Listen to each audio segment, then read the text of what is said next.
মানুষ দেখা হলে বলে ভাবি আসসালামু আলাইকুম, সাথে চাচার খবর কি?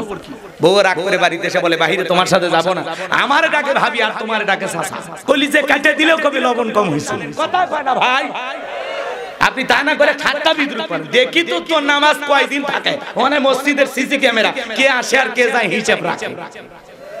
রাগ করতেছে যুবক বয়সে দাঁড়িয়ে রাখছে, মুরব্বিরা টিটকারি মারে, এই বয়সে বুড়া হয়ে গেল, কথা কয় না। যুবক বয়সে দাঁড়িয়ে রেখে বউ নিয়ে ঘুরতেছে।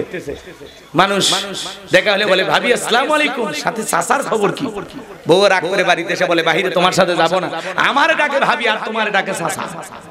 যে বউ রসুলের সুন্নতি দাড়ি মহব্বত করে না, রসুলের সুন্নতি দাড়ি পছন্দ করে না, এই বউ কখনো আপনাকে 100% ভালোবাসা দিতে পারে না, কথা বলে ঠিক কি না?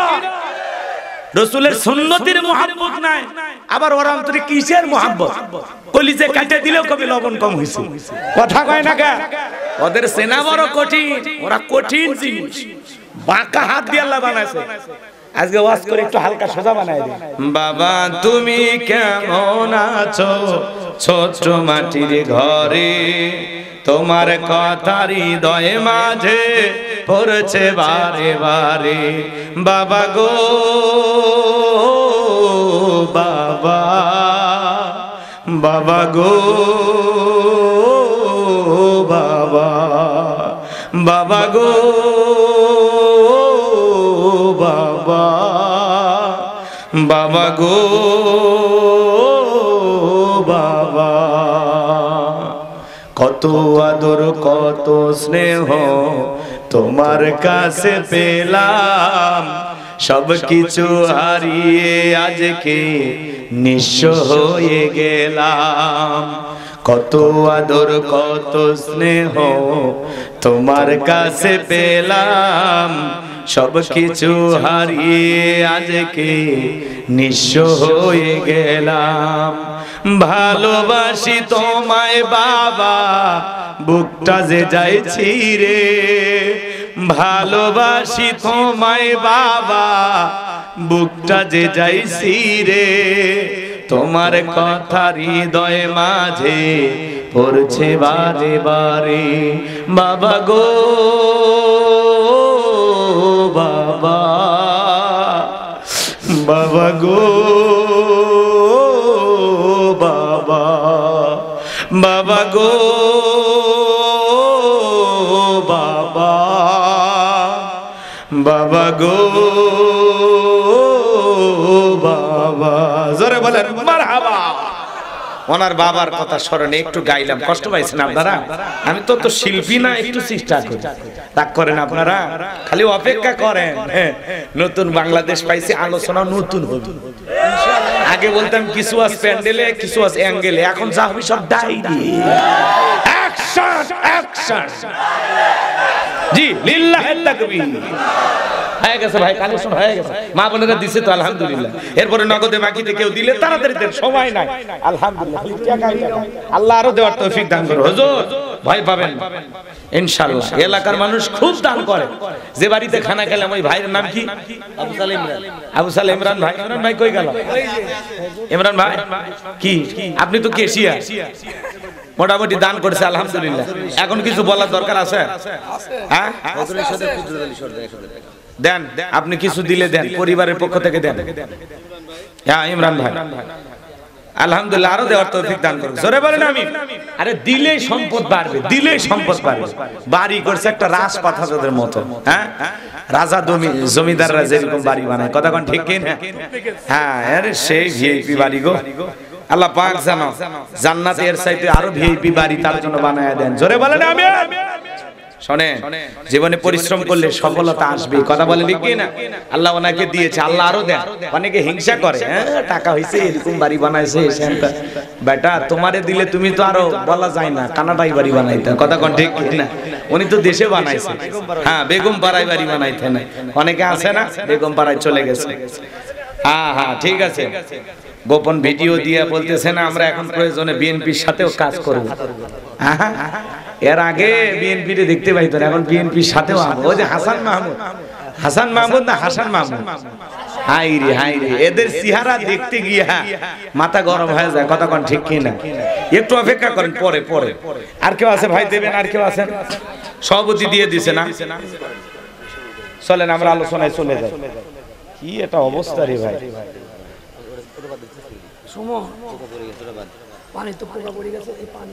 পোকা সহ খায়। আচ্ছা, যে যা দান করে ভাই নিতে থাকেন, আমি আলোচনায় গেলাম। বড় ভাই কথা বলেন না, মহতামিম ভাই কি উসনাই ফকির, রুশনাই ফকির, লিল্লাহে তাকবীর। দেখেন ফকির বংশের লোক, উনি ৫,০০০ টাকা জোরে বলেন মারহাবা। ফকির যদি এটা দেয়, মন্ডল, তালুকদার, শেখ, জমিদার, দাফাদার, চৌকিদার, এরা আর কত দিবি? কথা কোন ঠিক কিনা? আল্লাহ আরো বেশি করে দেওয়ার তৌফিক দান করুন। জোরে বলেন আমিন। তার ফকির বংশকে আল্লাহ বাদশার বংশ হিসেবে কবুল করে। জোরে বলেন না আমিন। জি জি জি, নেন আল্লাহ কবুল করেন। এখন যারা দেয় খালি নিতে থাকেন, আমরা জানি মাহফিল শেষ পর্যন্ত আরো অনেক মানুষ দান করবে, আপনারা খালি দিতে থাকেন, নাম লিখে নেব। মুনাজাতে সবার জন্য পাইকারি করে দোয়া করা হবে ইনশাআল্লাহ। দোয়ার কোনো কমতি থাকবে না ইনশাআল্লাহ, আমরা প্রাণ ভরে দোয়া করব। আমিম্মা রাযাকনাহুম ইনফিকুন, আল্লাহ বলে আমি যে রিজিক দিয়েছি নিজেও খাও, আমার রাস্তায় ব্যয় করো। আল্লাহর রাস্তায় সম্পদ বিলাইলে কমে না বাড়ে? আজ পর্যন্ত দেখছেন মানুষ দান করে ফকির হয়ে গেছে, দেখছেন? দান করলে কমে না বাড়ে, আল্লাহ আরো বাড়ায় দেন। জোরে বলেন আমিন। আরো আসতেছে, আর বইলেন না, বইলেন। সুমন ভাই দাদাদের জন্য ২,০০০ টাকা, জোরে বলেন মারহাবা, লিল্লাহি তাকবীর। আল্লাহ কবুল করেন, জোরে বলেন আমিন। ডেকোরেশনের কাজে সুমন ভাইরা ওনাদের পরিবারের পক্ষ থেকে করছে, ওনার নেতৃত্ব দিয়া ওই সাওয়াল পাওয়াল টাকা তুলে করছে। ৬০,০০০ টাকা ওটা আলাদা, লিল্লাহি তাকবীর। কেউ ডেকোরেটর, কেউ পোস্টার, কেউ বক্তা, তাহলে তো আপনাদের কিছুই লাগে না ইনশাআল্লাহ। আলহামদুলিল্লাহ। আমি শুনলাম আমার একজন দিয়ে দিচ্ছে, কয় হুজুরের জাহা দিয়ে। জি জি জি, আলহামদুলিল্লাহ। চলেন আমরা আলোচনায় চলে যাই। এখন যা বাজে বাজুক, আপনারা ১টা ঘন্টা সময় দেবেন 12:30 পর্যন্ত। আচ্ছা ঠিক আছে, সারা রাত। আচ্ছা ঠিক আছে, 1টা পর্যন্ত চলুক নাকি বলেন? আজকের মাহফিল 1টা পর্যন্ত চলুক। কারা কারা চান না হাত তোলেন। যারা যারা রাত 1টা পর্যন্ত একটু ধৈর্য নিয়ে বসে থাকবেন। 12টা প্রায় বেজেই গেছে, 15 মিনিট আর ওইদিকে 1 ঘন্টা, 1 ঘন্টা 15 মিনিট। এর মধ্যে আমি যদি তার আগে শেষ করতে পারি আলহামদুলিল্লাহ, আমি চেষ্টা করব। অন্তত 1টা পর্যন্ত। এখন ধরেন 12টা প্রায় বেজে গেছে, 1টা পর্যন্ত 1টা ঘন্টার সময় কোরআনের মহব্বতে কারা কারা দিবেন 2 হাত তুলে বলেন ইনশাআল্লাহ। যে মাঝে মাঝে হাত তুলিনি, ভেজাল থাকলে আপনি এখনই চলে যান। তো এবার নিয়ত সই করেন ভাই, 1টা ঘন্টা দেবেন না ভাই।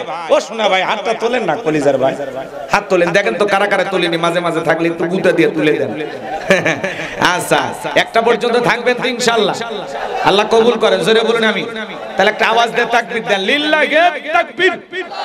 ধোঁকা আছে বলেন তো বাজান। 1500 বছর আগে আল্লাহ পাক এই কিতাবটি নাজিল করেছেন। এই কিতাবের একটি অক্ষর এদিক সেদিক করার ক্ষমতা পৃথিবীর কারো আছে? তাহলে সেই কিতাব নাজিল করেছেন কে? সে আল্লাহ রাব্বুল আলামিন বলেন, যালিকাল কিতাবু লা রাইবা ফীহি। আমরা আল্লাহ রাব্বুল আলামিন বলেন, এটি এমন একটি কিতাব যেই কিতাবের মধ্যে কোনো সন্দেহ নাই, কোনো সংশয় নাই, কোনো মিথ্যা নাই, কোনো ধোঁকা নাই। There is no doubt. বলুন আল্লাহু আকবার। হুদাল লিল মুত্তাকিন, মুত্তাকি বান্দাদের জন্য গাইডলাইন হিসাবে, পথ প্রদর্শক হিসাবে আসমান থেকে কিতাবটি নাজিল করেছেন কে? সেই কিতাবের আলোচনা শুনলে লাভ না লস? লাভটা কি আমার আল্লাহ জানায় দিলেন, ওয়া ইযা কুরিয়াল কুরআনু ফাসতামিউ লাহু ওয়া আনসিতু লাআল্লাকুম তুরহামুন। আমার আল্লাহ রাব্বুল আলামিন বলেন সূরা আরাফ আয়াত নাম্বার 204, আমার আল্লাহ পাক জানিয়ে দিলেন, তোমাদের সামনে যখন কোরআন পাঠ করা হয়, কোরআনের আলোচনা করা হয়, চুপ করে কান লাগিয়ে মনোযোগ সহকারে কোরআনের কথাগুলো শ্রবণ করো। যারা চুপচাপ কোরআনুল কারীমের কথাগুলো শ্রবণ করবে, আমার আল্লাহ রাব্বুল আলামিন আসমান থেকে তাদের উপরে আল্লাহর রহমত বৃষ্টির মতো নাজিল করবেন। বলুন সুবহানাল্লাহ। তাহলে বলেন তো কোরআনের কথাগুলো শুনলে লাভ না ক্ষতি? লাভটাকে আমার আল্লাহ জানায় দিলেন, ওয়াযাক্কির ফাইন্নায যিকরা তানফাউল মুমিনিন। সূরা জারিয়ার 55 নম্বর আয়াত আল্লাহ রাব্বুল আলামিন জানিয়ে দিলেন, যারা আমার মুমিন বান্দা তাদের সামনে যখন কোরআন দিয়ে ওয়াজ করা হয়, কোরআন থেকে উপদেশ দেওয়া হয়, এই কথাগুলো শোনার পরে আমার মুমিন বান্দাদের উপকারে আসবে। বলুন সুবহানাল্লাহ। তাহলে কোরআনের কথা শুনে কি প্যান্ডেলে রাখবেন না বাড়ি পর্যন্ত নিয়ে যাবেন? কথা কয় না, কথা বাড়ি পর্যন্ত নিয়ে যাবেন তো ইনশাআল্লাহ। সেই কথা আল্লাহ রাব্বুল আলামিন বলেন, আল্লাযীনা ইয়াসতামিউনাল কাওলা ফায়াত্তাবিউনা আহসানাহু উলাইকাল্লাযীনা হাদাহুমুল্লাহু ওয়া উলাইকা হুম উলুল আলবাব। সূরা জুমার আয়াত নাম্বার 18 আল্লাহ রাব্বুল আলামিন জানিয়ে দিলেন, যারা আমার মুমিন বান্দা তোমরা মনোযোগ সহকারে কোরআনের কথাগুলো শ্রবণ করো। যারা ঈমানদার, যারা মনোযোগ সহকারে কোরআনের কথাগুলো শ্রবণ করে, এখান থেকে যারা উত্তম কথা, ভালো কথা আমলের নিয়তে গ্রহণ করার সিদ্ধান্ত নেয়, এখান থেকে যারা ভালোটা গ্রহণ করে, উত্তমটা গ্রহণ করে, আমার আল্লাহ বলেন উলাইকাল্লাযীনা হাদাহুমুল্লাহু, আমি আল্লাহ পাক তাদের জন্য হেদায়েতের রাস্তাটাকে সহজ করে দেব। কোরআন খালি শুনলে হবে না, এখান থেকে যারা ভালোটা গ্রহণ করবে, নিয়ত করবে যে আমি এই কথাটা আমল করব, এরকম নিয়ত যারা করবে, এই কথাটা আমল করতে যতটুকু সহযোগিতা করা দরকার করবেন কে? আরেকটু জোরে বলেন কে? এজন্য আল্লাহ বলতেছেন, যারা ভালোটা গ্রহণ করার সিদ্ধান্ত নেয়, আমি আল্লাহ বলে দিলাম তাদের জন্য হেদায়েতের রাস্তা, ওই কথার উপরে আমল করার জন্য যতটুকু সহজ করা দরকার আমি আল্লাহ তার জন্য সহজ করে দেব। বলুন সুবহানাল্লাহ। ওয়াউলাইকা হুম উলুল আলবাব, যারা বুদ্ধিমান তারাই কোরআনের উপদেশ গ্রহণ করে। আমি আশা করি পাবনার মানুষ বুদ্ধিমান, আমি যা বলবো সেখান থেকে অবশ্যই গ্রহণ করার চেষ্টা করবেন তো ইনশাআল্লাহ। কোনো ভূমিকা নাই। সূরার নাম কাউসার। জোরে বলেন কি নাম? একটু জোরে বলেন বাজান। সূরার নাম কি? রাত গভীর হওয়ার কারণে আমি ছোট্ট সূরা ধরছি। কথা কি বুঝতে পারছেন? যদি রাত একটু বেশি পাইতাম, 10টায় আমি বারবার বললাম যে ভাই একটু 10টায় উঠা দেন, 10টা 10:30টায় দিলে আলহামদুলিল্লাহ একটা ভালো টাইম পাওয়া যাইতে, তাই না? এখন প্রায় 12টা বেজে গেছে। এইজন্য কথা এদিক সেদিক কোনো কথা বলবো না, আমরা ডাইরেক্ট আল্লাহর কোরআন থেকে আলোচনা করব ইনশাআল্লাহ। কষ্ট হচ্ছে নাকি আপনাদের? আমার জন্য দোয়া করবেন। আমার কোনো জ্ঞান নাই, জ্ঞান দেওয়ার মালিক কে? ক্বালু সুবহানাকা লা ইলমা লানা ইল্লা মা আল্লামতানা ইন্নাকা আনতাল আলিমুল হাকীম। বলুন সুবহানাল্লাহ। জ্ঞান দেওয়ার মালিক জোরে বলেন কে? আল্লাহর কাছে দয়া করুণা ভিক্ষা চেয়ে আমার আল্লাহ যদি তার গোলামের জবান দিয়ে কিছু কথা বের করে দেন, তাহলেই তো বলতে পারবো। আমার বলার শক্তি নাই, বলার শক্তি দিয়েছেন কে? আর রহমান আল্লামাল কোরআন খলাকাল ইনসান আল্লামাহুল বায়ান। মানুষকে কথা বলার শক্তি দিয়েছেন কে? আল্লাহর প্রতি তাওয়াক্কুল করে আল্লাহ পাকের কাছে দয়া করুণা ভিক্ষা চেয়ে আপনাদের দোয়া নিয়ে শুরু করতে চাচ্ছি। সূরার নাম কাউসার। জোরে বলেন কি নাম? একটু জোরে বলেন কি নাম? আরো জোরে। জোরে হলো না। 2025 সাল কাউসার। জোরে বলেন। একটু অভ্যাস করে নেন, সামনে মিছিল করা লাগবে তো। সূরার নাম কাউসার। অনেকে ভাবতেছে হুজুর এই সূরা থেকে ওয়াজ করবেন, এটা যদি আগে টের পাইতাম, মোটরসাইকেলে তেল পুরে অটো ভাড়া দিয়ে কষ্ট করে আপনার মাহফিলে আসতাম না। আচ্ছা আপনারা বলেন তো বাজান, পরিচিত পথে পথ চলতে সহজ না কঠিন? পরিচিত মানুষের সাথে কথা বলে ভালো লাগে না খারাপ লাগে? পরিচিত রাস্তায় পথ চলতে যেমন সহজ হয়, পরিচিত মানুষের সাথে কথা বলে যেমন ভালো লাগে। বক্তা যদি কোনো পরিচিত আয়াত বা সূরা থেকে আলোচনা করে, এইটা শুনে আরো বেশি ভালো লাগে। কারণ যেই জিনিস যত বেশি জানবেন, এতে চর্চা কমে না বাড়ে? জোরে বলেন, চর্চা কমে না বাড়ে? সূরা কাউসারের তাফসীর হয়তোবা আপনারা যেভাবে শুনেছেন, আমি হয়তোবা সেভাবে বলতে পারবো না। আজকে আমি যেভাবে বলবো হয়তোবা আপনারা সেভাবে শোনেন নাই। কথায় আছে এক একটা ফুলের এক একটা সুঘ্রাণ। কথা বলে ঠিক? এটা তো আর ফুল না, এটা কাগজের ফুল। রাগ করতেছেন আপনারা? দেখতে ফুলের মতো কিন্তু নকল। কথা কন না কেন? রাগ করতেছেন আপনারা? তাহলে আমি কি শুরু করতে পারি? কষ্ট হবে না? ওয়াদা দিয়েছেন আপনারা 1 ঘন্টা, দেন নাই ওয়াদা? 1 ঘন্টার জন্য ওয়াদা দিয়েছেন। ওয়াদা ভঙ্গ করা কিসের লক্ষণ? মুনাফিকের লক্ষণ। আশা করি আপনারা বুঝতে পারছেন। আমি মনে করি ওই তালিকায় এখানে একজনও নাই। কথা বলে ঠিক কি না? ওই যে একজন মুরব্বি বাবাজি, ওটা বসা করা যাবে না। ও চাচা মনে হয় ওনার কাছের লোকের কাছে যা বসলো, ও বন্ধু পাইছে না। আচ্ছা, এই মুরব্বি বলাও সমস্যা, তাই না? যুবকেরা করে ভাইরাল করে ফেলে দিছে, বাপ রে বাপ। বুঝে ফেলে দিছে মানে কি, ওরা হাসি প্রমাণ করে যে হুজুর বুঝে ফেলে দিছে। রাগ করতেছেন আপনারা? না, বারবার বলবো না, আপনারা আবার রাগ করবেন। আচ্ছা, সূরার নাম কি? ওয়াজ তো কি, ওয়াজ কি মেশিন নাকি? একটা ভূমিকা আছে না? এই যে শেষ, আপনাদেরকে বলতে হবে না আমি কোন সূরা থেকে ওয়াজ করব, কি ভালো করে না বলে এক কান ধরে খালি টান মারলে হবে। আমার ভাইরা রে, পীর সাহেব যখন নদীর কিনারায় দাঁড়ায় গেল, কোন নৌকা নাই, কিভাবে নদী পার হবে গো? কিন্তু তোমরা তো জানো না আমার পীরের কত কেরামত। আমার পীর হাকিমপুরি জর্দা দিয়ে পান খায়, চতুর্থ আসমানে ঘুরে বেড়ায়, জোরে বলেন সুবহানাল্লাহ। এগুলো আজ কি করবো আমি যে কোনো জায়গায় যাই বিষয় ভিত্তিক আলোচনা করি। এই যে এই ছেলেটা দেখছেন, প্রত্যেকটা জায়গায় কোন সূরা থেকে ওয়াজ করছে মুখস্থ রাখছে, এটা বোঝা লাগবে। আমি যে কি ওয়াজ করব সেটা যদি আপনাদেরকে না বুঝাইতে পারি, খালি কান ধরে টান মারলে হবে? তাহলে আজকে আলোচনা করব সূরা কাউসার থেকে। জোরে বলেন কোন সূরা? সূরা কাউসার থেকে। বাস, কথা ক্লিয়ার। মোট আয়াত আছে 3টি। আয়াত কয়টি? কয়টা? তিনটি। রুকু আছে একটি। বিশ্বনবীর মক্কার জিন্দেগিতে এই সূরাটি নাজিল হয়েছে।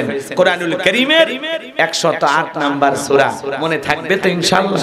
এবার জবান ছেড়ে সবাই মহব্বতে আমার সাথে তেলাওয়াত করুন। আউযু বিল্লাহি মিনাশ শাইতানির রাজীম। বিসমিল্লাহির রহমানির রহিম। বিতাড়িত মুর্দা শয়তানের কাছ থেকে আল্লাহ পাকের কাছে আশ্রয় প্রার্থনা চাচ্ছি। পরম করুণাময় সিমদালু আল্লাহ তাআলার নামে শুরু করছি। ইন্না আ'তাইনাকাল কাউসার ফাসাল্লি লিরাব্বিকা ওয়ানহার ইন্না শানিয়াকা হুয়াল আবতার। আল্লাহু আকবার। যে কোনো আয়াত বা সূরার তাফসীর করতে হলে কোন প্রেক্ষাপটে কোন সময় আল্লাহ তাআলা তার হাবিবের উপরে সেই সূরাটি বা আয়াতটি নাজিল করেছেন, নাজিলের শানি নজুল জানার দরকার আছে না নাই? আরবিতে বলা হয় শানি নজুল, তার মানে নাজিলের সময়কালটা, নাজিলের প্রেক্ষাপটটা কেমন ছিল আমি কি একটু তুলে ধরবো? সূরা কাউসার আল্লাহ পাক তার হাবিবের উপরে কোন সময় নাজিল করেছেন আমি একটু সংক্ষিপ্ত সময় বলেই আমরা মূল তাফসীরে প্রবেশ করব ইনশাআল্লাহ। সম্মানিত ভাইয়েরা আমার, বিশ্বনবীর প্রিয় সাহাবী হযরত আনাস রাদিয়াল্লাহু তাআলা আনহু বলেন, নবীজি কাবার হাতিমে হেলান দিয়ে বসা, আমি তাকায় দেখি নবীজির মনটা ভীষণ খারাপ, মুখটা মলিন, চোখের কোণা দিয়ে অশ্রু ঝরতেছে। কিছুটা সময় অতিবাহিত হয়ে যাওয়ার পরে আমি তাকায় দেখি আমার নবীজি মুস্কি মুস্কি হাসতেছেন। বলুন সুবহানাল্লাহ। হযরত আনাস ডেকে বলেন, নবী এই মাত্র দেখলাম মনটা খারাপ, মুখটা মলিন, চোখের কোণা দিয়ে অশ্রু ঝরতেছে, আবার কেন আপনি মুস্কি মুস্কি হাসেন? আমার নবী কেন কাঁদেন, কেন হাসেন? এর পেছনেও রহস্য আছে না নাই? একটু জোরে বলেন, আছে না নাই? আমার ভাইয়েরা, নবীজির মনটা খারাপ কারণ হলো নবীজির কলিজার টুকরা ছেলে সন্তানগুলো জন্মগ্রহণ করে আর একে একে ছেলে সন্তানগুলো মারা যায়। আবুল কাসেম মারা যায়, আবু তাহের মারা যায়, নবীজির কলিজার টুকরা সন্তান ইব্রাহিম মারা যায়। ছেলেগুলো জন্ম নেয় আর একে একে মারা যায়, একটা ছেলে সন্তান জীবিত থাকে না। বলেন তো বাজান, বাবা হিসাবে নবীর মনেও কষ্ট লাগে কিনা? একে তো সন্তান হারানোর ব্যথা, অন্যদিকে নবীজির কাছের চাচা নাম হলো আবু লাহাব ডেকে বলে, ভাতিজা তোমার বংশে বাতি জ্বালানো কেউ থাকলো না, তুমি একটা লেজ কাটা, তুমি একটা নির্বংশ। জোরে কন্যা উযুবিল্লাহ। আপনারাই বলুন বাজান গো আমার, আল্লাহ না করুক আপনার আমার সন্তান যদি মারা যায়, কাছের আত্মীয় স্বজনদের উচিত বিপদের দিনে সান্ত্বনার বাণী শোনানো। বাবা তুমি সবর করো, ধৈর্য ধারণ করো, জীবন মৃত্যুর মালিক আল্লাহ, আল্লাহ সন্তান দিয়েছে, আল্লাহ নিয়েছে, আল্লাহ যদি চায় বছর না ঘুরতে তোমাদের ঘর আলোকিত করে আবারও সন্তান দিতে পারেন। তিনি কে? কাছের মানুষদের উচিত বিপদের দিনে সান্ত্বনার বাণী শোনানো, কিন্তু নবীর চাচা আবু লাহাব এতটাই খারাপ ছিল বাজান, সান্ত্বনা তো দেওয়া দূরের কথা, নবীজির ব্যথিত হৃদয়ে আরো বেশি ব্যথা দেয়। আর ডেকে বলে, ভাতিজা তোমার বংশে ভাতিজার কেউ থাকলো না, তুমি একটা লেজ কাটা, তুমি একটা নির্বংশ। এই কথা বলে নবীকে মনে মনে কষ্ট দেয়। আমার ভাইয়েরা, বিশ্ব নবীর ছেলে সন্তানগুলো কেন শিশুকালে মারা গেল? একটা ছেলেও কেন জীবিত থাকলেন না? প্রাপ্ত বয়স পর্যন্ত এই পৃথিবীর জমিনে অনেক পয়গাম্বরের ছেলে জীবিত ছিল, কিন্তু বিশ্ব নবীর ছেলে সন্তানগুলো কেন জীবিত থাকলো না? আল্লাহ তাআলা কেন তাদেরকে শিশুকালে নিলেন? এর পিছনে কারণ আছে না নাই? নবীজির ছেলে সন্তানগুলো শিশুকালে বিদায় নেওয়ার পিছনে কারণ আছে তিনটি। জোরে বলেন, কয়টি? নবীর উম্মত হিসেবে জানতে মনে চায় না? নবীর ছেলে সন্তানগুলোকে আল্লাহ তাআলা কেন শিশুকালে নিলেন? কেন তারা যৌবন পর্যন্ত এই পৃথিবীর জমিনে জীবিত থাকলো না? কি সেই তিনটি রহস্য, কি সেই তিনটি কারণ? কারা কারা শুনতে রাজি? দুই হাত তুলে দেখান তো দেখি। লিল্লাহি তাকবীর। নবীর প্রতি মহব্বত ভালোবাসা যাদের আছে, আজকের আলোচনা তাদের ভালো লাগবে। এদিকে খেয়াল করেন, নবীর ছেলে সন্তানগুলো কেন জীবিত থাকলো না, এই বিষয়টা নিয়ে যদি আমি আলোচনা শুরু করি তাহলে 3 নম্বর আয়াতের আলোচনায় চলে যাওয়া লাগবে। আমি কি 1 নম্বর আয়াত বাদ দিয়ে 3 নম্বরে চলে যাব, নাকি আস্তে আস্তে শুরু করা যায়? ধৈর্য আছে তো ভাই? আল্লাহ কবুল করেন, জোরে বলেন আমিন। আমার ভাইয়েরা, নবীজির ছেলে সন্তানগুলো কেন জীবিত থাকলো না? অনেকে নবীর সম্মান মর্যাদা কোনো কিছু বোঝে না। এক জায়গায় যা বললাম, ভাই বলেন তোমাদের নবীর নাম কি? বলে হুজুর আব্দুল কাদের জিলানী। পীর সাহেবের নাম মুখস্থ আছে, কিন্তু কপাল পোড়া আমার নবীজির নামটাও বলতে পারে না। এমন মুসলমান আছে না নাই? আমার ভাইয়েরা, একে তো সন্তান হারানোর ব্যথা, আপন মানুষদের সমালোচনা ব্যথিত হৃদয়, অন্যদিকে সাহাবায়ে কেরাম যারা ইসলাম ধর্ম গ্রহণ করে, কাফের বেঈমান তাদের উপর নির্যাতন জুলুমের স্টিম রোলার চালায়। বিশ্বনবী রাত্রি বেলায় দারুল আরকামে বসা, হযরতে বেলাল তখনও কালেমা পড়ে মুসলমান হন নাই। নবীজির সন্ধান করার জন্য হযরতে বেলাল বিশ্বনবীর দরবারে উপস্থিত হয়ে গেলেন। নবীজির চেহারার দিকে তাকাইয়া দেখে বলে, নবী গো, আপনার চেয়ে সুন্দর মানুষ আমি জীবনে কোনোদিন দেখি না। একটু জোরে বলেন না সুবহানাল্লাহ। আপনার আমার নবী কতটা সুন্দর ছিলেন জানেন? হযরতে জাবির রাদিয়াল্লাহু তাআলা নু বলেন, পূর্ণিমার রাত আমি রাসূলের বাড়িতে গিয়েছিলাম, সেদিন দেখেছিলাম চাঁদ উদয় হয়েছে দুইটা, একটা চাঁদ আসমানে আর একটা চাঁদ জমিনে। হযরতে জাবির ডেকে বলেন, ওই আকাশের পূর্ণিমার চাঁদের চাইতেও বিশ্ব নবীকে আমার কাছে বেশি সুন্দর মনে হয়। আম্মা জান আয়েশা ডেকে বলেন, যারা ইউসুফ নবীর চেহারার দিকে তাকাইয়া মিশরের নারীরা ফল কাটতে গিয়ে আঙ্গুল কেটে ফেলে দিয়েছিল, ওরা যদি বিশ্ব নবীর চেহারার দিকে তাকাইতো, শুধুমাত্র আঙ্গুল নয়, আঙ্গুল কাটতে কাটতে, হাত কাটতে কাটতে কখন যে নিজের কলিজা কেটে দুফাক করে দিত, মুহূর্তের জন্য টের পাইতো না। আপনার আমার নবী এতটাই সুন্দর। আম্মা জান আয়েশা ডেকে বলেন, ও দুনিয়ার মানুষ, তোমাদের একটা সূর্য আছে, আমি আয়েশারও একটা সূর্য আছে। তোমাদের সূর্য উদয় হয় দিনের বেলায়, আর আমি আয়েশার সূর্য উদয় হয় রাতের বেলায়। আম্মা জান আয়েশা একদিন সেলাইয়ের কাজ করতেছিলেন, হাত থেকে সুইটা পড়ে গেল, বাতিতে কোনো তেল ছিল না, বাতি জ্বালাইতে পারলেন না, অপেক্ষায় বসে থাকলেন। বিশ্বনবী তখন এশার সালাত আদায় করার পরে ঘরের ভিতরে প্রবেশ করে সর্বপ্রথম নবীজি আম্মা জান আয়েশাকে সালাম দিবেন। নবীজি ঘরে ঢুকে স্ত্রীকে কি দিলেন? সালাম দিলেন। জোরে বলেন, কি দিলেন? আমার ভাইয়েরা, বিশ্ব নবীজি ঘরে ঢুকে যদি তার স্ত্রীকে সালাম দেন, উম্মতের ঘরে এই আমল থাকা দরকার আছে না নাই? আপনি আমি যখন ঘরে প্রবেশ করব, বিবিকে সালাম দেব, আসসালামু আলাইকুম রহিমা, কেমন আছো সোনা? ঘরের দরজাটা খোলো না, আমি তোমার লিটনের বাপ, তোমার দিওয়ানা। বউ খুশি হয়ে দরজা খুলে দেবে, কথা বলেন ঠিক কিনা? কিন্তু আমাদের ব্যবহার এত মিষ্টি না, রাগান্বিত হয়ে ডাক দেয়, এ রুবেলের মা, এ দরজা খোল, বেশি দেরি হলে দরজা ভাঙে ফেলে দিয়া, আজ তোর পিঠের উপর কি যা হবে রে। ভিতর থেকে বউ বলে, এটা স্বামী না সেকেন্ড হাজবেন্ড। কথা কন নাকি আপনার? এরকম স্বামী আছে না নাই? ভাইরে ভাই, বউকে সালাম দিবেন। স্বামী স্ত্রীর মধ্যে সালাম আদান প্রদান হলে আল্লাহর পক্ষ থেকে 3টা রহমত নাজিল হয়। বিবিকে সালাম দিবেন, লোকজন যদি না থাকে বইয়ের হাত ধরে মুসাফা করবেন। জোরে বলেন, কার হাত? এ যুবকে কথা বলো না কেন? এ কথা বলে না, বলে যুবক। তোমরা যে পুরুষ আমার তো সন্দেহ হচ্ছে। হ্যাঁ, কার হাত ধরে সালাম দিব? বইয়ের হাত, পাশের বাড়ির ভাবির হাত না ধরলে ঝাঁটা দিয়ে পিটাবে। হ্যাঁ, বইয়ের হাত ধরে মুসাফা করবেন। একেবারে যদি ময়দান ফাঁকা থাকে কোলাকুলিও সেরে নেবেন। কথা বলেন ঠিক কি না? জয়পুর হাটে ওয়াজ করলাম, এক যুবক ডেকে বলে, হুজুর বউকে সালাম দিতে আমার শরম লাগে। আমি তখন বললাম, বিয়ে করছো? কয় কি কোন হুজুর, 3টা সন্তানের বাবা আমি তখন বললাম, স্ত্রী সহবাসের একটা দোয়া আছে, তুমি কি জানো? কয় তো হুজুর, ওটা দোয়া পড়ার টাইম। কথা কয় না কে আমার ভাইয়েরা? আমি তখন বললাম, 3টা সন্তানের বাবা হয়ে গেল, তোমার শরম লাগে না? বউকে সালাম দিতে গিয়ে শরম লাগে, এটা শরম না শয়তানি। আপনারা যদি পারিবারিক জীবনে সুখ পেতে চান, দাম্পত্য জীবনে ভালো থাকতে চান, আজকে ঘরে ঘরে অশান্তি, সুখ নাই। কথা বলে ঠিক কিনা? ঘরে জ্বালা, বাহিরে জ্বালা, জীবনটা ভালা ভালা জ্বালা। ওরা আছে নাই, কত বড় বড় কথা বলতে আজকে নাই, আছে নাকি? আছে। হাইরে কি বলতো, পালাবে না। আরে কি দাম্ভিকতা, কি অহংকার, কি ক্ষমতার গরম।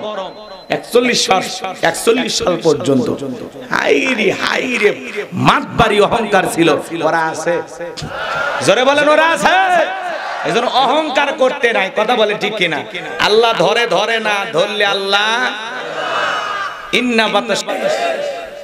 আপনারা না ছিলে ওরা ঠিকই চেনে যে এরে দিয়ে দুনিয়ায় কি চলতেছে। কথা কন ঠিক কিনা? মনে রাখবেন, যারা বাতিলের টার্গেটে পরিণত হয়, মনে রাখবেন এদের দাওয়াত কবুল হচ্ছে। কথা বলে ঠিক কিনা? ওরা 116 জন আলেমের তালিকা করে দুদকে জমা দিয়েছিল। আমার রোল নাম্বার ছিল 23। আমার 2টা ওয়াজ ওরা ভুল ধরেছিল। একটা বৈশাখ নিয়ে আলোচনা করেছিলাম, আর একটা বলেছিলাম ধর্ম যার যার, উৎসব সবার। এই স্লোগান দেওয়া যাবে না, এটা ঈমান ধ্বংস করা স্লোগান, এটা কুফরি স্লোগান। কোন মুসলিম এই স্লোগান দিতে পারে না। বিস্তারিত ব্যাখ্যা সেখানে বলেছিলাম, আজকে ওই দিকে যাওয়ার সুযোগ নাই। ধর্ম যার, উৎসবতা। হিন্দুদের উৎসব হিন্দুদের কাছে, বৌদ্ধদের উৎসব বৌদ্ধদের কাছে, খ্রিস্টানদের উৎসব খ্রিস্টানদের কাছে, মুসলমানের উৎসব মুসলমানের কাছে। ধর্ম যার, উৎসবতা। চাকরি যার, বেতন সবার। মারবেন নাকি? বউ যার, হক সবার। গাছ যার, ফল সবার। পুকুর যার, মাছ সবার নাকি? তো পুকুর যার, মাছ তার, ফসল এদিক, ফসলের খেত যার, ফসলতা। গাছ যার, ফল তার, চাকরি যার, বেতন তার, বউ যার, হক তার। তো ধর্ম যার, উৎসবতা। ওরা বেশি অতিরঞ্জিত কথা বলে আমাদেরকে বোকার স্বর্গে বসবাস করাইতে চায়, কিন্তু আমরা তো অত বোকা না। ধর্ম মানতে গেলে বুঝে শুনে মানা লাগবে। আব্দুল্লাহ জাহাঙ্গীর স্যার মারা গেছেন, আল্লাহ পাক তার কবরকে জান্নাতের বাগান বানায় দেন। জোরে বলেন আমিন। তিনি তার বক্তব্য দিতে গিয়ে বলতেন, বাংলাদেশের মানুষের আবেগ বেশি, এদেশের মানুষের ধর্মীয় আবেগ বেশি, কিন্তু ধর্মীয় জ্ঞান কম। কথা কি বুঝতে পারছেন? তা আমাদের ধর্মীয় আবেগ বেশি, কিন্তু ধর্মীয় জ্ঞানের অভাব। কথা বলে ঠিক কিনা? কোন মুসলমান এই পূজার অনুষ্ঠানে যেতে পারে? তারা আমাদের ঈদের নামাজে আসে না, জুমায় আসে না, জানাজায় আসে না, শবে কদরে আসে না, লাইলাতুল বরাতে আসে না। আপনি কেন যান? হ্যাঁ, কোনদিন একটা অমুসলিম লাইলাতুল কদরের রাত্রিতে আপনার সাথে এসে 2 রাকাত নামাজ পড়লো না? পড়তে দেখছেন নাকি?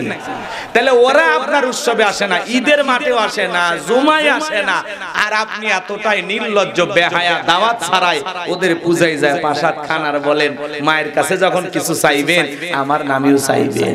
এটা মানুষ না ভণ্ড? কথা বলেন না কেন আপনারা? বলবো রাগ করতেছেন আপনারা?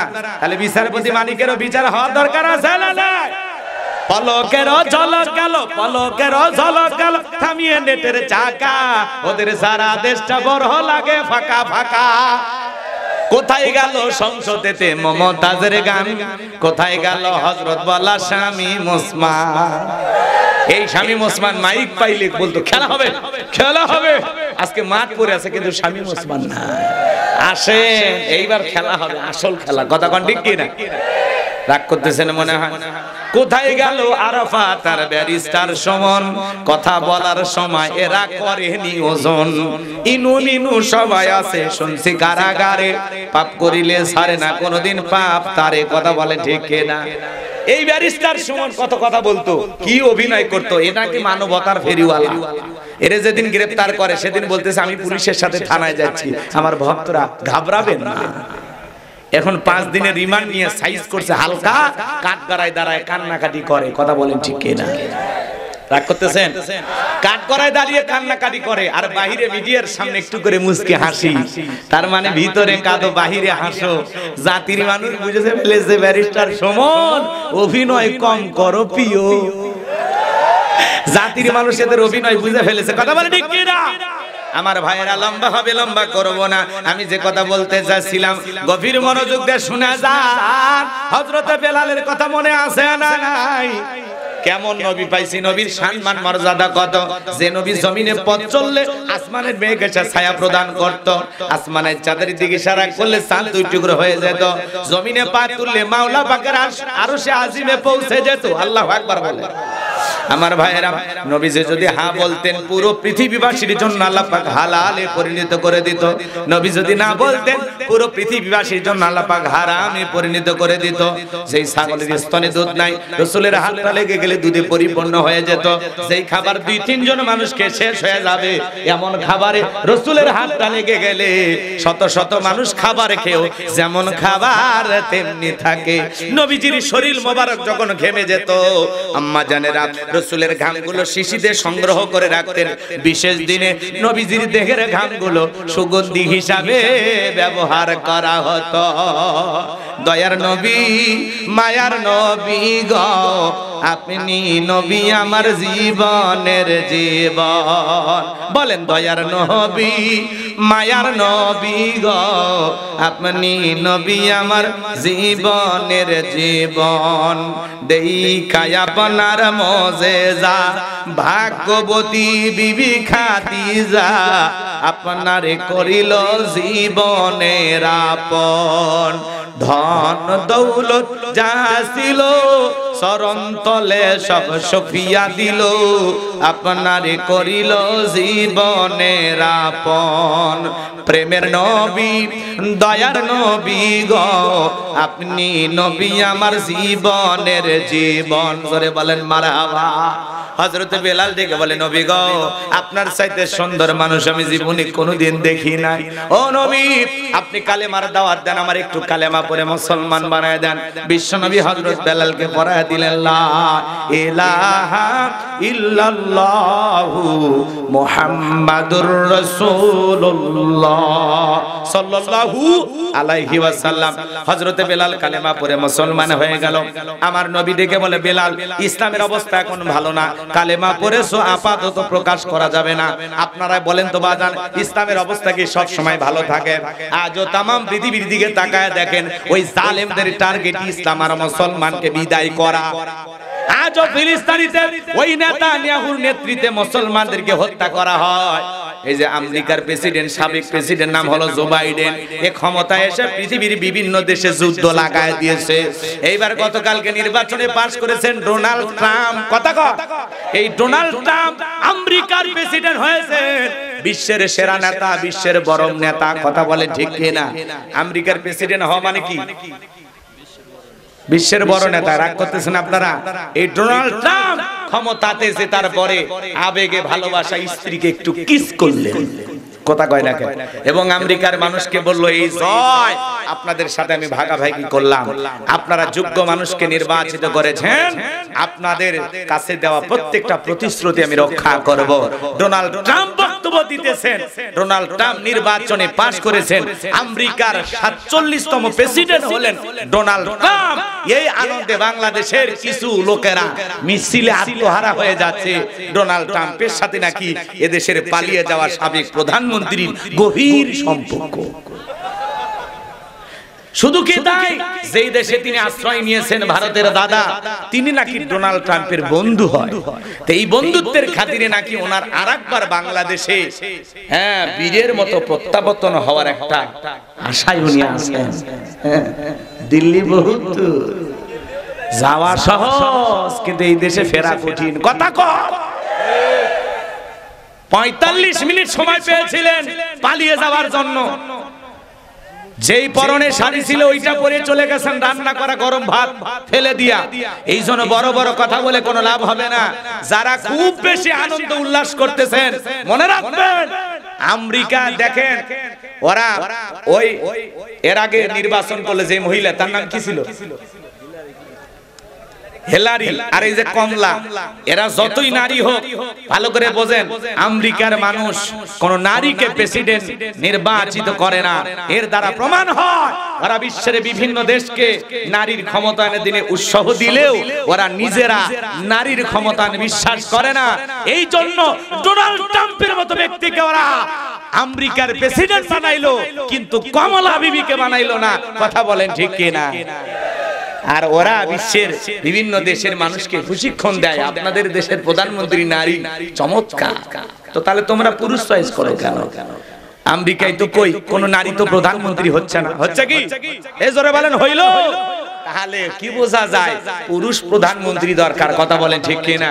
আমরা বিগত বছরে অনেক নারী নির্যাতন জুলুমের শিকার হয়েছি। 16 বছরে নারীর জ্বালায় এই জীবন অর্ধেক হয়ে গেছে। ঘর জামাইয়ের মতো ছিলাম, কোনো টু শব্দ করার মতো অবস্থা ছিল না। এই জন্য কোনো কথা বললেই নারী নির্যাতনের মামলা দিয়ে দিত। কথা বলেন ঠিক কিনা? আমার ভাইয়েরা, শুধু কি তাই, সাবেক প্রধানমন্ত্রী বক্তব্য দিতে গিয়ে বলেছিলেন আমি নারীর অধিকার এমন ভাবে প্রতিষ্ঠিত করব, পুরুষ বাড়াবাড়ি করলে এই দেশে পুরুষের কোনো অধিকারই থাকবে না। তার দাম্ভিকতা ক্ষমতার চেয়ার চূর্ণ বিচূর্ণ হয়েছে। এই জন্য নারীদের জেদ বেশি, ওরা ক্ষমতার চেয়ারে বসে যে শান্তি পায়, ওরা জীবন দেবে তাও চেয়ার ছাড়বে না। কথা বলে ঠিক কিনা? দেখলেন না জেদ করে 16 বছর লাগলো চেয়ার ছাড়তে। এজন্য যারা যায় চেয়ারে তারা থাকে গিয়ারে। এজন্য আপনাদেরকে বলতে চাই, আগামীতে আমরা বাংলাদেশে কোন নারী প্রধানমন্ত্রী নির্বাচিত করব না। আমেরিকার নির্বাচন থেকে শিক্ষা গ্রহণ করতে হবে। ওরা ডোনাল্ড ট্রাম্পের মতো একটা নেতাকে মেনে নিল যে সকাল বিকাল ঈশ্বর চাচার মতো উল্টাপাল্টা বক্তব্য দেয়, তারপরেও ডোনাল্ড ট্রাম্পকে ওরা পুরুষ হিসেবে মেনে নিল, মহিলাকে মেনে নিল না। আগামীতে বাংলাদেশের নির্বাচনে এই দেশের সরকার যিনি হবে পুরুষ প্রধানমন্ত্রী চায়, কারা দুই হাত তুলে দেখায়। লিল্লাহি তাকবীর। এখন কেমন পুরুষ নির্বাচিত করবেন সেটা আপনাদের বিষয়। কথা বলেন ঠিক কিনা? যাকে যোগ্য মনে হবে, সৎ মনে হবে, ভালো মনে হবে, যার কাছে বাংলাদেশ গেলে পুরো দেশের মানুষ নিরাপদে থাকবে, কোনো হিংসা থাকবে না, মারামারি থাকবে না, ফিতনা ফাসাদ থাকবে না, এমন মানুষকে আগামীতে নির্বাচিত করা লাগবে। কথা বলে ঠিক কিনা? আর বহু মাঝে মাঝে অডিও কল, যেই মানুষের জীবনে কল রেকর্ড ফাঁস হয় না, এখন ইচ্ছে করে একটা স্থানীয় নেতাকে, তৃণমূলের নেতাকে ফোন দিয়ে খোঁজ খবর নেয়। তার মানে কি বুঝতেছেন? আবার ওরাই কল দিয়ে ওরাই রিপোর্ট ফাঁস করে দেয়। কথা কন ঠিক কিনা? শর্ট করে ঢুকতে চায়। আপনি আসেন তো, কথা কয় না কেন? বুবু আইবা তুমি আইবা গো, সেই দিন আইসা বুবু ক্ষমতা পাইবা না। আপনারা মানে রাগ করতেছেন? পাপ নাই যদি দিল খুলে ওয়াজ না করা যায় তো করবো কোথা? আর অনেকে বলতেছেন ওয়াজের মধ্যে এগুলো কি না, এগুলো একটু বলতেছি কারণ এগুলো প্রেক্ষাপট তুলে ধরা লাগবে। কথা কন ঠিক কিনা? মাঠ তৈরি করা লাগবে। কি তৈরি করা লাগবে? সামনে ফসল ফলানোর দিন। কথা কন ঠিক কিনা? বুবু আইবা তুমি আইবা গো, সেই দিন আইসা বুবু ক্ষমতা পাইবা না। খোঁজ নাই বুবু কাদের কাকার, অবস্থা খারাপ দরবেশ বাবা, হাউন আঙ্কেল এখন সামনেও আসে না। নেতা কর্মী সব জেলের ভিতর, আমি আসি ডরের ওপর, কখন জানি আসে গ্রেফতারি পরোয়ানা। বুবু আইবা তুমি আইবা গো, সেই দিন আইসা বুবু ক্ষমতা পাইবা না। আপনি চট করে ঢোকেন বাংলাদেশে, আমরা দেখতে চাই। হ্যাঁ, অত সহজ না।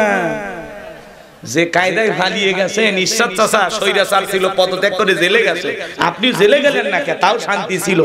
এইভাবে নেতা কর্মীদেরকে যারা আপনাকে মায়ের মতো ভালোবাসতো, সন্তান ছেড়ে পালিয়ে গেলেন, সন্তানদের জন্য একটু মহব্বত হইল না?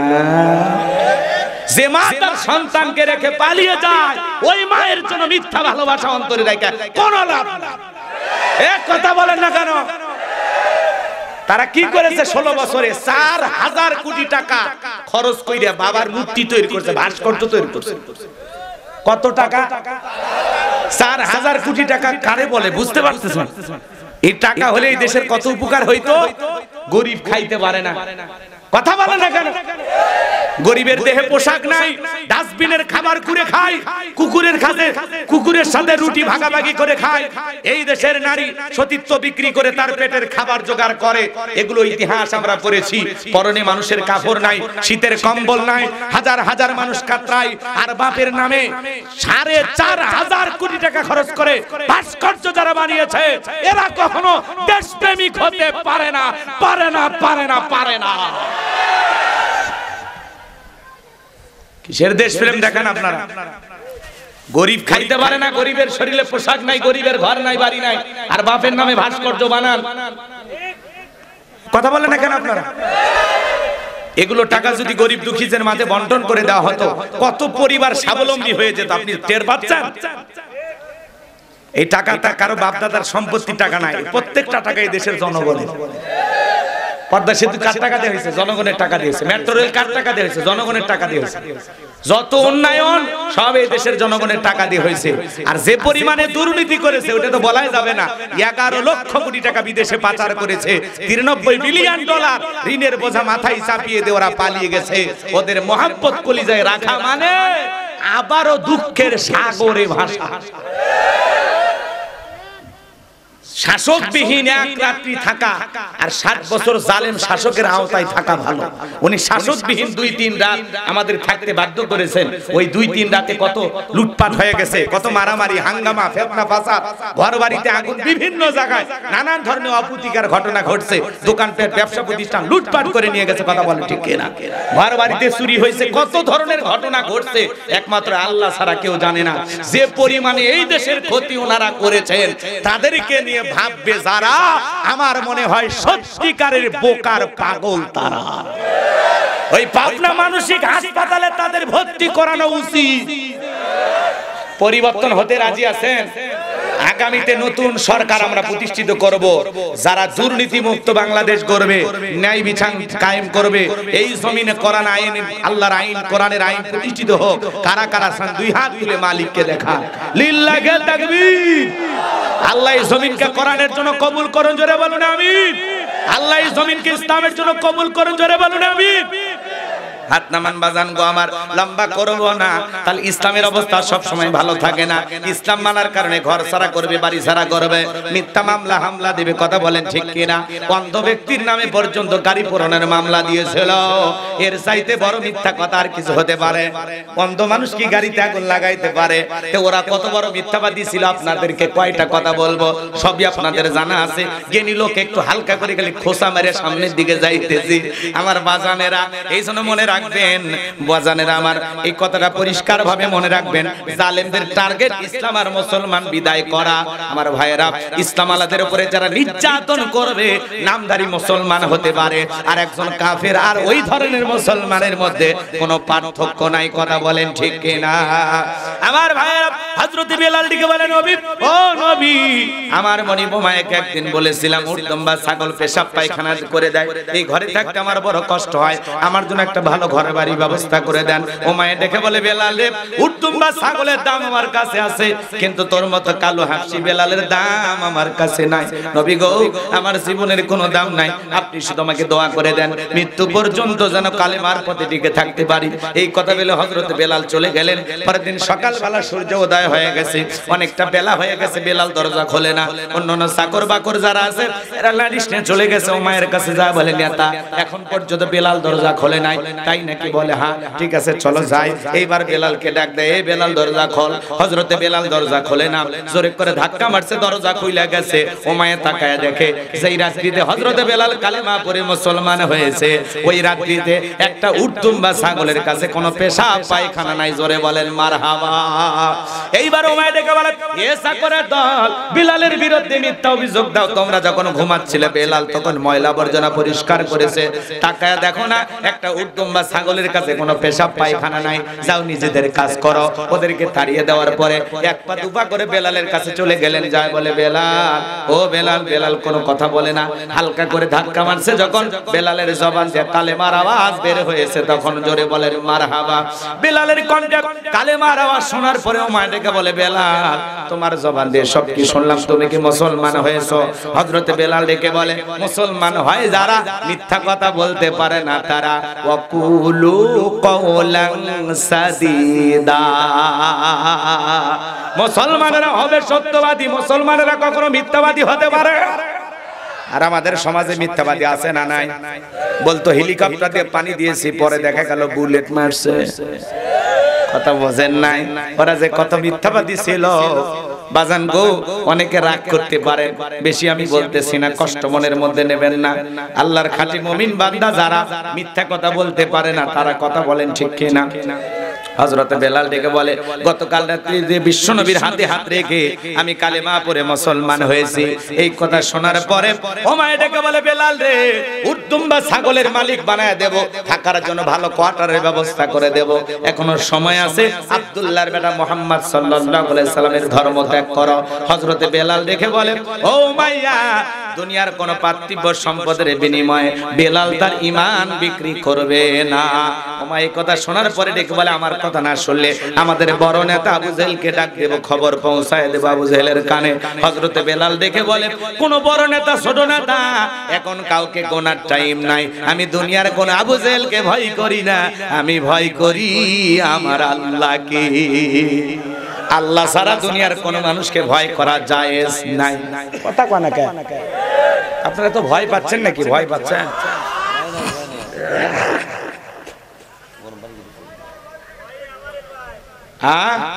ওই ভয় আপনারে ভাই একটা আসো আমার ভাইয়েরা, আমার ভাইয়েরা গভীর মনোযোগ দিয়ে কথাগুলো বোঝার চেষ্টা করেন। আমি যে কথা বলতে চাচ্ছিলাম হৃদয়ের কান পেতে কথাগুলো শুনে যান। এইবার উমাইয়া দৌড়ে চলে গেছে আবু জেহেলের বাড়িতে, যা বলে, নেতা আমার বাড়ির কৃতদাস বেলাল কালিমা পড়ে মুসলমান হয়েছে, তাই নাকি? বলে, হ্যাঁ ঠিক আছে, যাও আমি আসতেছি। আবু জেহেলের একটা বিশেষ বাহিনী ছিল যাদের কাজই হলো মুসলমান ইমানদারদের উপর নির্যাতন জুলুম চালানো। আজও পৃথিবীর জমিনে তাকায় দেখবেন জালেমদের বিশেষ একটা বাহিনী থাকে যাদের কাজই হলো মুসলমান আল্লাহওয়ালাদের উপর নির্যাতন জুলুম চালানো। ওরা ক্ষমতায় টিকে থাকার জন্য এই দেশের নিরীহ মুসলমানদেরকে টার্গেট করে, আলেমদেরকে টার্গেট করে। কথা বলে ঠিক কিনা? ওরা বিশেষ বাহিনী দিয়া এদেশের ইমানদারদের জবান বন্ধ করার চেষ্টা করে, ইমানদারদের পথে বাধা সৃষ্টি করে। কথা বলেন ঠিক কিনা? তার বাস্তব প্রমাণ আপনারা দেখেছেন কিনা? আজও গরু গোশত খাওয়ার অপরাধে মুসলমানকে হত্যা করা হয়। আজও কাশ্মীরে মুসলমান মারে, ফিলিস্তিনিতে মুসলমান মারে।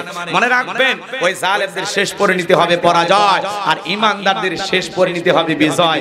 বিজয়ের মালা মুসলমানেরাই গলায় পরবে ইনশাআল্লাহ।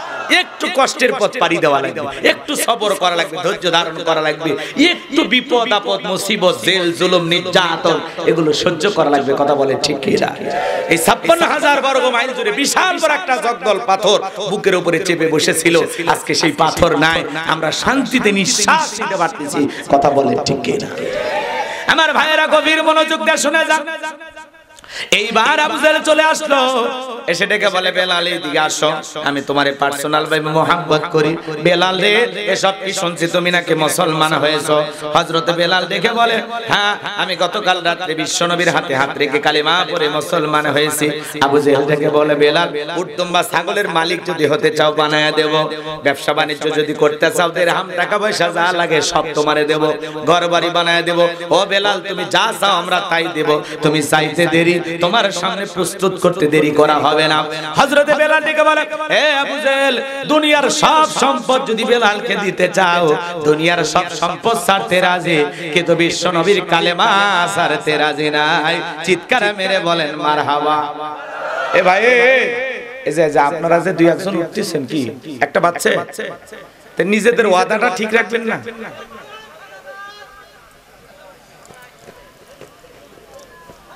না কষ্ট হইলে বলেন, আমি ছেড়ে দিয়ে আপনারাও বাঁচেন। জুমার রাত বেশি কষ্ট দেব না আপনাদেরকে, ওটা বসা করবেন না। নিজেদের ওয়াদা ঠিক রাখবেন। আমি বলছি না ওয়াদা ভঙ্গ করা কিসের লক্ষণ? তা আপনার ওয়াদা আপনি খেলাপ করবেন কেন? সামান্য কয়েক মিনিটের জন্য বীরের মতো বসে থাকেন, শেষ পর্যন্ত মজা পাবেন। খারাপ লাগে নাকি? নাকি ওই কথাগুলো বলাতে ওনাদের ভক্ত নাকি?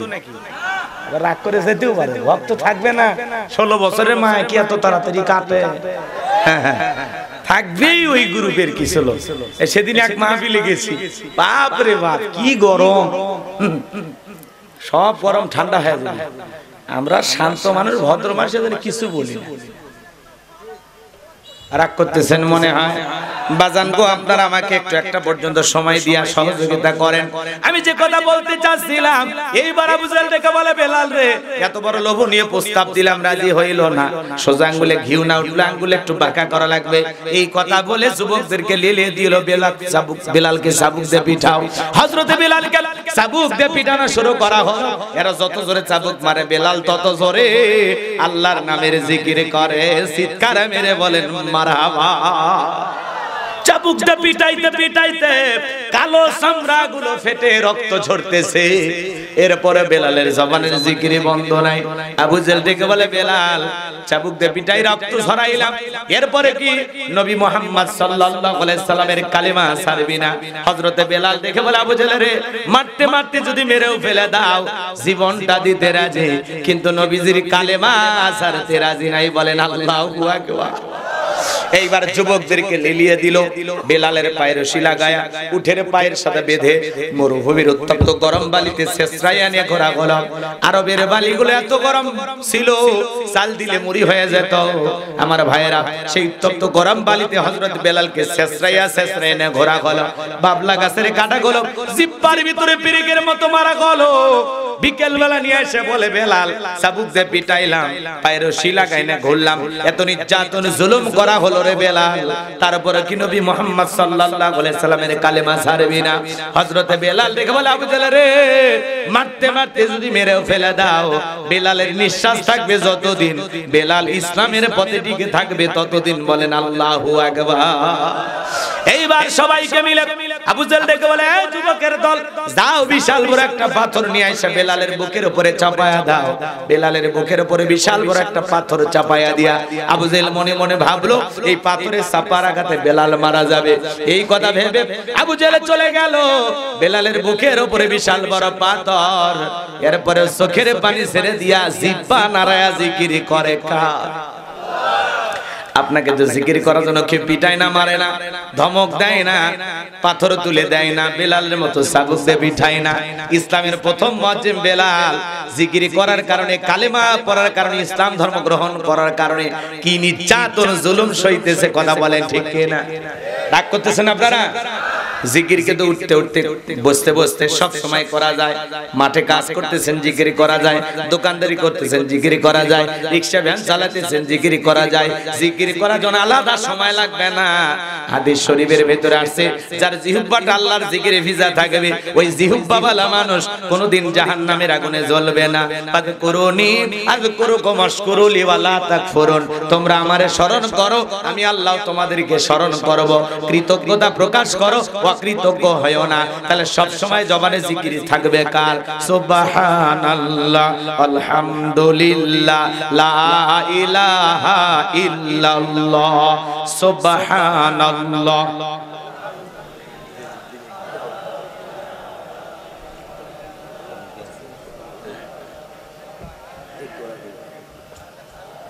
সুবহানাল্লাহ, আলহামদুলিল্লাহ, লা ইলাহা ইল্লাল্লাহু মুহাম্মাদুর রাসূলুল্লাহ সাল্লাল্লাহু আলাইহি ওয়াসাল্লাম। কষ্ট হচ্ছে আপনাদের? যুবক যারা আছো, বিরক্ত হইতেছো?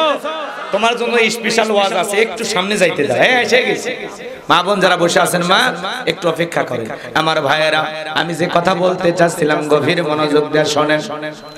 আমার ভাইয়েরা, হযরত বিলালের বুকের উপরে বিশাল বড় পাথর, এরপরে জিহ্বা নাড়া আল্লাহর জিকির করে, আর আল্লাহকে ডেকে বলে, আল্লাহ তুমি তো সেই আল্লাহ, ইব্রাহিমের জন্য যদি নমরুদের আগুনকে ফুলের বাগান বানায় দিতে পারো, আল্লাহ তুমি কে পারো না? আমি বেলালের বুকের উপরে পাথর থাকার কারণে তোমার মতো মালিকের জিকির করতে বড় কষ্ট হয়। ও আল্লাহ, তুমি কি পারো না বেলালের বুকের পাথরটাকে তুলার মতো নরম বানায় দিতে? হযরত বেলাল দোয়া করতে দেরি, আসমানের মালিক আল্লাহ দোয়া কবুল করতে দেরি করে নাই। বেলালের বুকের পাথরটাকে আমার আল্লাহ তুলার মতো নরম বানিয়ে দিয়েছেন। বলুন আল্লাহু আকবার। এইবার বেলালের নিঃশ্বাসের সাথে পাথর ওঠে আর নামে। আল্লাহকে ডাকলে, ডাকার মতো ডাকলে আল্লাহ অবশ্যই সাড়া দেয়। কথা কথা বেলাল ছিলেন আশিকে রাসূল, নবীর পাগল। নবীজি যখন মক্কা নগরীতে পথ চলতো, হযরত বেলাল একবার ডানে যায় একবার বামে যায়। আমার নবী ডেকে বলে, বেলাল বুঝি না, একবার ডানে যাও একবার বামে যাও, ব্যাপারটা কি? হযরত বেলাল ডেকে বলে, নবী আপনি কালেমার দাওয়াত দেন, ইসলামের প্রচার করেন, ওই কাফেররা হলো আপনার শত্রু, আপনাকে টার্গেট করে যদি তীর নিক্ষেপ করে গো নবী, ওই তীরটা যেন সর্বপ্রথম আমি বেলালের বুকের ভিতরে ঢোকে। আমি বেলাল মারা গেলে ইসলামের ক্ষতি হবে না, আপনি নবী মারা গেলে ইসলাম আর মাথা উঁচু করে সামনের দিকে দাঁড়াতে পারবে না। চিৎকার মেরে বলুন আল্লাহু আকবার। আশিকে রাসূল, নবীর পাগল বেলাল, নবীকে কতটা মহব্বত করতেন, ভালোবাসতেন, চিন্তা করা যায়? আমার ভাইয়েরা, নবীজি যেদিন ইন্তিকাল করেছিলেন, ছোট্ট বাচ্চার মতো বেলাল ফুপিয়ে ফুপিয়ে কান্না করে। সাহাবায়ে কেরাম ডেকে বলে, বেলাল এভাবে কান্না করো না, এভাবে ভেঙে পড়ো না। হযরত বেলাল কাঁদে আর বলে, আমি আর কোনোদিন আযান দেব না, আমি আযান দেওয়ার পরে বিশ্বনবী ইমামতের মুসল্লায় দাঁড়াবে না, আমি বেলাল আর কোনোদিন আযান দেব না। ছোট্ট বাচ্চার মতো বেলাল ফুপিয়ে ফুপিয়ে কান্না করে, অশ্রু দিয়া গাল বেয়ে বেয়ে পড়তেছে। নবীজি সোমবারের দিন ইন্তিকাল করলেন, বুধবারের দিনে তামাম পৃথিবীর উম্মতকে কাঁদিয়ে নবীজির দাফন সম্পন্ন করা হলো। বেলাল দেখে বলে, আমি মদিনায় থাকবো না, মদিনায় থাকলে আমি পাগল হয়ে যাব। মদিনা ছেড়ে চলে গেলেন দামেস্কে। বাজান গো আমার, 6টি মাস অতিবাহিত হয়ে যাওয়ার পরে ঘুমের ঘরে আমার নবী বেলালকে স্বপ্নে ডাইকে বলে, বেলাল কত মানুষ দূর দূরান্ত থেকে আইসা আমি নবীর কবরের পাশে দাঁড়ায় সালাম দেয়, হে বেলাল আয় আয় একবার মদিনায় আইসা আমি নবীর রওজা পাখে দাঁড়াইয়া সালাম দিয়া যা। হে বেলাল আয় আয় মদিনায় আয়। নবীজি যখন ঘুমের ঘরে বেলালকে স্বপ্নে ডাক দিলেন, আমার ভাইরা হযরত বেলাল আর দেরি করলেন না। পরের দিন সকাল বেলায় মদিনায় চলে আসলেন। সাহাবায়ে কেরাম দেখে বলে, বেলাল কতদিন হয়ে গেল তোমার কণ্ঠে আজান শুনি, একবার আজান দাও। হাত ধরে ডেকে বলে, ও নানু ভাই, নানাও চলে গেছে, তুমি আমাদেরকে ছেড়ে চলে গেছো, ও নানু ভাই দাও না একবার আজান দাও। আমি হোসাইন কতদিন হয়ে গেল তোমার আজান শুনি না। হযরতে হোসাইন যখন হাতটা ধরে নানু ভাই বলে ডাক দেয়, বেলাল তাকায়া দেখে হোসাইনের চেহারার উপরে মনে হয় বিশ্বনবীর চেহারা মোবারক ভেসে উঠেছে। মনে হয় মদিনার নবী ডাইকে বলে, বেলাল দে না একবার আজান দে, আমি নবীও কতদিন হয়ে গেল তোর কণ্ঠে আজান শুনতে পাই না। হযরতে হোসাইন যখন হাতটা ধরে নানু ভাই বলে ডাক দেয়, ও নানু ভাই দাও না একবার আজান দাও। হোসাইনের অনুরোধ আর ফেলাইতে পারলেন না। 6 মাস পরে বেলাল মদিনায় এসে আজান দিলেন। যখনই বলেছেন আশহাদু আন্না মুহাম্মাদার রাসূলুল্লাহ, যখনই রাসূলের নামটা বেলাল বলতে গেলে বেলাল জমিনে অজ্ঞান হয়ে পড়ে গেল। নবীকে কত ভালোবাসতেন বেলাল, ঘটনারও সামনে আছে, আমি সামনে যেতে পারলাম না। আমার ভাইয়েরা, ইসলাম আলাদের উপর নির্যাতন জুলুম, বেলালের উপর নির্যাতন জুলুম। আমার নবী ডেকে বলে, বকর বেলালের কষ্টের কথা আমার সহ্য হয় না, যাও যাও তুমি আমার বেলালের জন্য একটা কিছু করো। হযরত আবু বকর সিদ্দিক রাদিয়াল্লাহু তাআলা আনহু কয়েক গুণ দাম বেশি দিয়া গোলামের জীবন থেকে, উমায়ের কাছ থেকে হযরত বেলালকে আজাদ করলেন, মুক্ত করলেন। বলুন আল্লাহু আকবার। এই যখন ইসলামের অবস্থা, একদিকে সন্তান হারানোর ব্যথা, অন্যদিকে সাহাবায়ে কেরামদের উপর নির্যাতন জুলুম। নবীজির মনটা যখন খারাপ, বলেন তো নবীর যখন মন খারাপ, নবীকে সান্ত্বনা দেওয়ার দায়িত্ব কার? আরেকটু জোরে ডাক দিয়ে বলেন কার? আমার আল্লাহ রাব্বুল আলামিন ডেকে বলে, এ জিবরাইল, আমার বন্ধুর মা নাই বাবা নাই, আমি ছাড়া আমার বন্ধুর আর কেউ নাই রে জিবরাইল। এ জিবরাইল আর করিস না দেরি, লাহু মাহফুজ থেকে সূরা কাউসার নিয়ে যা, আমার বন্ধুর উপরে নাজিল কর তাড়াতাড়ি। আমার নবী ডেকে বলে, আনাস আমার মনটা কেন খারাপ তোমরা জানো কি? তোমার মুস্কি হাসি দেওয়ার কারণ হলো এই মাত্র আসমান থেকে জিবরাইল এসে আমার উপরে সূরা কাউসার নাজিল করলো। চিৎকার মেরে বলুন আল্লাহু আকবার। জবান ছেড়ে সবাই তেলাওয়াত করুন, ইন্না আ'তাইনাকাল কাউসার ফাসাল্লি লিরাব্বিকা ওয়ানহার ইন্না শানিয়াকা হুয়াল আবতার। আল্লাহু আকবার। কোরআন শুনতে খারাপ লাগে, তিলাওয়াত করতে খারাপ লাগে। ছোটবেলায় বাবার হাত ধরে আমরা মসজিদে গিয়েছিলাম, ইমাম সাহেবের কণ্ঠে সূরা ফাতিহা শুনেছিলাম। আজকে আপনার বয়স 30, 40, 50 বছরও পার হয়ে গেছে। এই যে বিগত 50 বছর ধরে আপনি সূরা ফাতিহা শুনতেছেন, যারা 5 ওয়াক্ত সালাত আদায় করে কমপক্ষে 40 বার সূরা ফাতিহা পাঠ করতে হয়। কেউ কি রাগান্বিত হয়ে বলেছে যে সূরা ফাতিহা পড়তে আর ভালো লাগে না, কাল থেকে সূরা ইখলাস দিয়ে নামাজ শুরু করব, কে বলেছে? কথা বলে না। আপনার মসজিদের ইমাম সাহেব যদি বলে ভাই আমি 25 বছর ইমামতি করলাম, সূরা ফাতিহা দিয়ে শুরু করছি, আজ থেকে মাগরিবে আমি সূরা ইখলাস দিয়ে শুরু করব, হুজুর যদি শুরুতেই বলে কুল হুয়াল্লাহু আহাদ, আপনার পিছন থেকে কি বলবেন? আল্লাহু আকবার। ও হুজুর আগে সূরা ফাতিহা পড়েন, এরপরে অন্য সূরা ধরবেন। কথা বলেন ঠিক কি? তবে যেটাই বলেন, মক্কার ইমাম যদি সূরা ফাতিহা ছাড়া নামাজ পড়ে অবশ্যই নামাজ হবে, হবে না? তবে আমাদের বাইতুল মোকাররমের খতিব পড়ালে অবশ্যই হবে হবে না। কারণ কি সূরা ফাতিহা ছাড়া কোনো সালাত হবে না। কষ্ট হয় আপনাদের? এদিক খেয়াল করেন, কোরআনের ভিতর আল্লাহ এমন একটা আকর্ষণ দিয়েছে, জোরে পড়লেও মজা লাগে, টেনে পড়লেও মজা লাগে, আবার মাঝামাঝি সুরে পড়লেও মজা লাগে। কোরআনের আকর্ষণ কখনো কমে না। একটা গান 2 দিন 3 দিন 4 দিন শুনলে মানুষ কয় এ পেনপানি বন্ধ কর তো, কিসের বাসর ঘরের বাতি বন্ধ কর, কথা কর না কেন, কিসের পাজামে বন্ধ কর। রাগ করতেছেন আপনারা? একটা গান 2 বার 3 বার 5 বার শুনলে মানুষ বিরক্ত হয়, ওই গানের আকর্ষণ নষ্ট হয়। কিন্তু কোরআনের ভিতর আল্লাহ পাক এমন একটা আকর্ষণ দিয়েছে, কিয়ামত পর্যন্ত এই আকর্ষণ কমবে না। চিৎকার মেরে বলেন সুবহানাল্লাহ। যার কণ্ঠ যত ভালো, তার কণ্ঠ দিয়ে কোরআন শুনতে তত বেশি মধুর লাগে। কথা কয় না? কথা কয় না? এই সূরাটা যদি টেনে পড়া হয় মজা আছে না নাই? আমার কণ্ঠ তো ভালো না, তারপরে যদি চেষ্টা করি একেবারে কি খারাপ হবে? ইন্না আ'তাইনাকাল কাউসার ফাসাল্লি লিরাব্বিকা ওয়ানহার ইন্না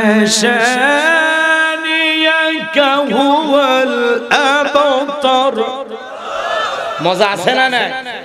আমরা যখন মাঝামাঝি সুরে নামাজের ভিতরে পড়ি, ইন্না আ'তাইনাকাল কাউসার ফাসাল্লি লিরাব্বিকা ওয়ানহার ইন্না শানিয়াকা হুয়াল আবতার।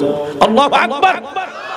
আবার যখন রমজান মাসে হাফেজ সাহেব দেখবেন তারা হুড়ো করে পড়ে বিসমিল্লাহির রহমানির রহিম ইন্না আ'তাইনাকাল কাউসার ফাসাল্লি লিরাব্বিকা ইন্না শানিয়াকা হুয়াল আবতার আলিফ লাম মিম যালিকাল কিতাবু লা রাইবা ফি হুদাল লিল মুত্তাকিন। আল্লাহু আকবার। কোরআনের ভিতরে আল্লাহ এমন একটা আকর্ষণ দিয়েছে, জোরে পড়লেও মজা লাগে, টেনে পড়লেও মজা লাগে, মাঝামাঝি সুরে পড়লেও মজা লাগে। কোরআনের আকর্ষণ কখনো কমবে না। কোরআন মুসলমানের কাছে কখনো বিরক্ত লাগবে না। আল্লাহু আকবার বলেন। জাদাতহুম ঈমানা। কোরআন শুনলে মুমিনের ঈমান বৃদ্ধি পায়। সুবহানাল্লাহ বলেন। আর গান শুনলে ঈমানটা মইরা যায়। কথা কোন ঠিক কি না? কত শিল্পী আইলো গেল, গান আছে কই বন্ধু 3 দিন ধরে বাড়িতে গেলাম দেখা পাইলাম না। মানুষ কয় 3 দিন গাড়ি ভাড়া করে যায়ও যদি দেখা না হয়, এই বাটপারের সাথে সম্পর্ক রাখার কোনো দরকার নেই। ওগুলো মার্কেট থেকে আউট আছে গান। যাই হোক বাজান, রাত্রি গভীর হয়েছে, আমি আর ওইদিকে গেলাম না, কষ্ট মনের মধ্যে পাচ্ছেন। বিশ্বনবী তখন সাহাবায়ে কিরামদের সামনে তেলাওয়াত করে শুনিয়ে দিলেন, ইন্না আ'তাইনাকাল কাউসার। আল্লাহু আকবার। আমার আল্লাহ ডেকে বলেন, অবশ্যই আমি আল্লাহ পাক আপনাকে হাউজে কাউসার দান করেছি। এই পৃথিবীর অন্য কোন নবী রাসূলকে আল্লাহ পাক হাউজে কাউসার গিফট করেন নাই। আপনার আমার নবীকে আল্লাহ পাক হাউজে কাউসার গিফট করেছেন, হাউজে কাউসারের মালিক বানিয়ে দিয়েছেন। বলেন আল্লাহু আকবার। এজন্য আল্লাহ পাক বলেন, ইন্না আ'তাইনাকাল কাউসার। নিশ্চয় আমি আল্লাহ পাক আপনাকে হাউজে কাউসার দান করেছি। এই হাউজে কাউসারের পানি মধুর চাইতে মিষ্টি, দুধের মতো সাদা, পানির চাইতে ক্লিয়ার। ওই কঠিন কিয়ামতের ময়দানে যেদিন বিচার দিবস কায়েম হয়ে যাবে, যেদিন সূর্যটা সোহাগ মাথার উপরে চলে আসবে, যেদিন জমিন হবে তামার জমিন, পাহাড় পর্বত গাছ গাছালি নদী নালা খাল বিল কোনো কিছু থাকবে না, পুরো পৃথিবীটা হয়ে যাবে ফাঁকা। আমার ভাইয়েরা, ওই কঠিন কিয়ামতের ময়দানে